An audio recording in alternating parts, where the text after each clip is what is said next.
আসসালামু আলাইকুম। আমরা এখন রাশিয়ার তবলস শহরে আছি। এই মুহূর্তে আপনারা যেটা দেখছেন এটা একটা প্যালেস মেড বাই আইস। পুরোপুরি বরফ দিয়ে এই প্যালেসটা বানানো হয়েছে। মূলত বাচ্চাদের খেলার জন্যই আসলে এটা বানানো হয়েছে, সম্পূর্ণ বরফ দিয়ে তৈরি। বাচ্চারা খেলাধুলা করছে এখানে এই মুহূর্তে। আইস দিয়ে বানানো পুরোটা। আমি প্রথমে ভাবছিলাম মনে হয় আর্টিফিশিয়াল কোনো কিছু দিয়ে, পরে দেখলাম যে না, এটা সত্যি বরফ দিয়ে বানানো, সম্পূর্ণটা আইস। আর এখন ওয়েদার খুবই সানি ওয়েদার, বাট টেম্পারেচার -15। এই যে বাচ্চারা খেলাধুলা করছে, they are playing with ice stair.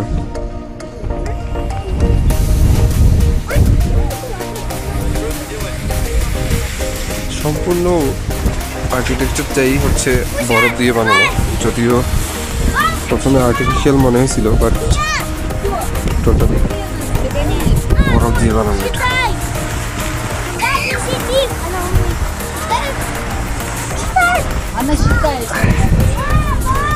বাচ্চারা খেলাধুলা করছে এখানে।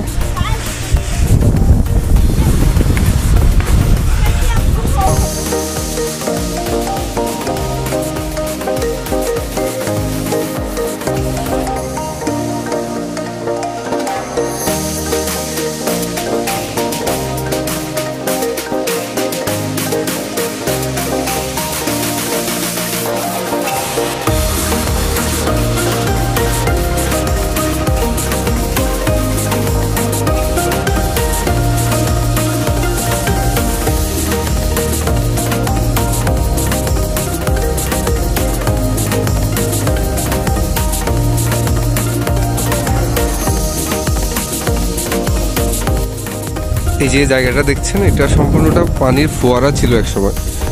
আমি মনে হয় 2 মাস আগে এসেছিলাম এখানে লাস্ট, তখন দেখেছিলাম পানির ফোয়ারা, বাট এখন এটা সম্পূর্ণ বরফের আস্তরণ।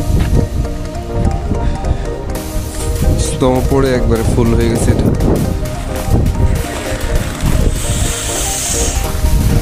এই যে আমাদের একজন বাংলাদেশি ভাই পাওয়া গেছে। ভাই, আপনি কোত্থেকে আসছেন? Could you please tell me where are you from? আপনার বাসা থেকে আসছেন? বাসা কোথায় আপনার? ও আচ্ছা, কত বছর এখানে থাকছেন আপনি? ও ভাই, আপনার দেশের বাড়ি কোথায় ভাই? মনে হচ্ছে বগুড়া থেকে আসছেন আপনার। নোয়াখালী? রয়্যাল ডিস্ট্রিক্টের মানুষ আপনি। আপনি তো ভাই বড় লোক, আমি বড় লোক একজন পাইছি ভাই। যাক, ভালো লাগলো আপনার সাথে কথা বলে। তো how do you feel in Russian this Tobolsk city? Just good. Okay, thank you very much for your kind information and interview. Okay, let's see next. Wow, that's really good, beautiful place.